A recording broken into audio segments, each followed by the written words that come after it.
Good afternoon. This is Hugo and Matthijs. We're both in Stellenbosch today. I'm only going to Dubai in about a month's time. But today I want to tell you about our presentation on the 19th of May, advising high net worth individuals. So we did this very same one in 2023, and we have updated. And I think one of the most important updates impacts more on what Matthijs does as exchange control advisor. So what has happened is that eventually SARS will now allow a South African trust to distribute to a foreign trust.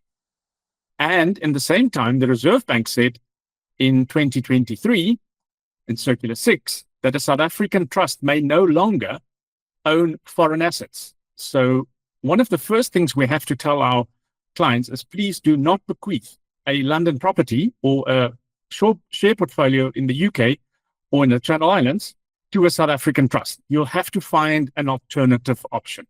So we'll look at things like using a company below a South African trust, which then obtains foreign exchange control approval as a foreign direct investment.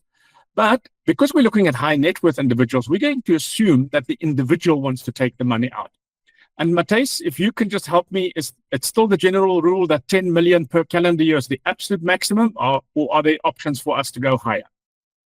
Thanks, Hugo. No, that's absolutely not true. There's no actual limit. One just needs, in addition to the SARS approval for the 10 million, you need Reserve Bank approval. So you can go beyond the 10 million, or let's call it the 11 million if you count the single discretionary allowance. I recently did one for a client for 250 million. SARS approved it, the Reserve Bank approved it, funds went out, no problem.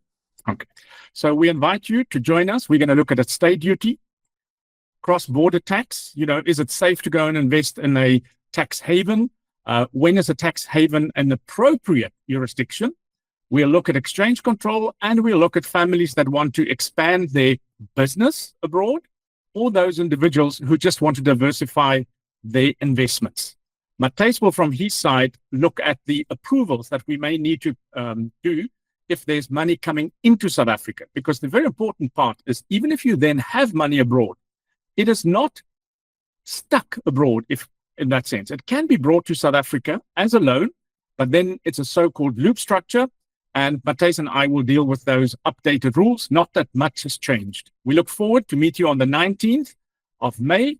And thank you, Matthijs. No big changes in the exchange control because the budget was not approved, I think. Unfortunately, yes. We're waiting on a big update, but yeah, it remains to be seen.